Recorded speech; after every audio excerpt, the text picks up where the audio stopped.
Hello and welcome to the Midday. We made it through another week on this Friday. I'm Melanie Lawson with your news update. 3 children lost in the Sam Houston National Forest were found safe this morning, we're happy to report. Deputies say they were found about a mile from where they entered the woods. The 2 boys and girl had been missing since last night. Again, all 3 were found and are doing just fine this morning. Well, drug maker Merck is seeking emergency authorization for a pill it says cuts the worst effects of a COVID-19 infection. Merck has announced that molnupiravir reduces the risk of hospitalization or death by 50%. Now, if it's approved by the FDA, the drug would become the first oral medication that fights the virus. Supreme Court Justice Brett Kavanaugh has tested positive for COVID-19. He reportedly has no symptoms, but his diagnosis means he will not be on the bench Monday, which is the start of the Supreme Court's new term. It would have been their first in-person session with all 9 justices since the pandemic began.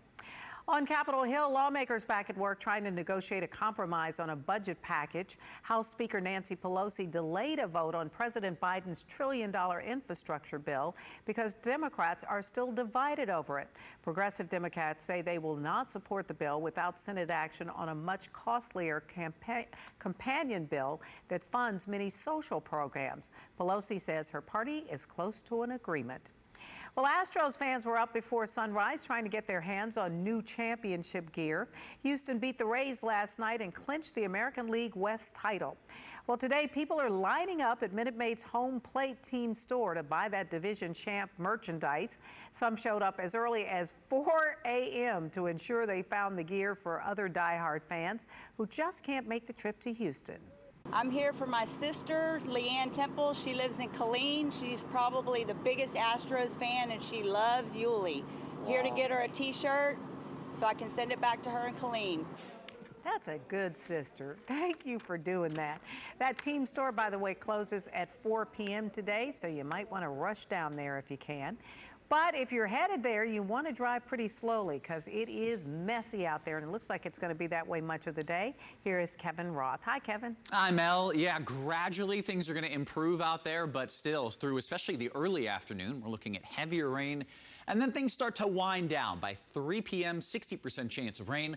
By 6 o'clock, down to 40%. By this evening, just a 20% chance of showers and storms. That flood threat still ongoing. There are flood advisories across southeast Texas. 10 to 20% chance of seeing a flash flood today within 25 miles of where you are. Very busy weather day. Slowly, we're going to start to improve, and finally, we're going to break out of this busy weather. Saturday, still some lower-end flood threat, especially north and west of Houston. By Sunday, we are done with that flood risk. Let's look at FUTURETRACK as you start to see things wind down in the afternoon and evening. I mentioned another batch of heavy rain possible on Saturday. Scattered showers and storms, not quite as early as what we saw today. We had those morning storms. For tomorrow, late morning into the early afternoon, winding down in the evening. Less rain on Sunday, just a chance for a shower or storm by Sunday, but all eyes are on very late Sunday and into Monday because that's when a front moves through. Now, as this front clears through, it's not going to bring in significantly colder air, but it will bring in significantly drier air, give us a break from that humidity, and break us out of this very active weather pattern that we've been in. So you see these rain chances here, 80% today, 70% Saturday, down to 40% Sunday, and then we're dry. And by Monday, we're dry and staying dry. A beautiful stretch of weather ahead. Notice those highs for next week still in the mid-80s, but those lows are going to be starting out in the low 60s. We got to battle through this weekend. Still a little muggy, still a little wet out there, but next week should bring some glorious weather. Mel. All right, well, that's good news. I'll just wait till next week. But that's going to do it for the Midday on this Friday. I'm Melanie Lawson. Have a great day and a great weekend.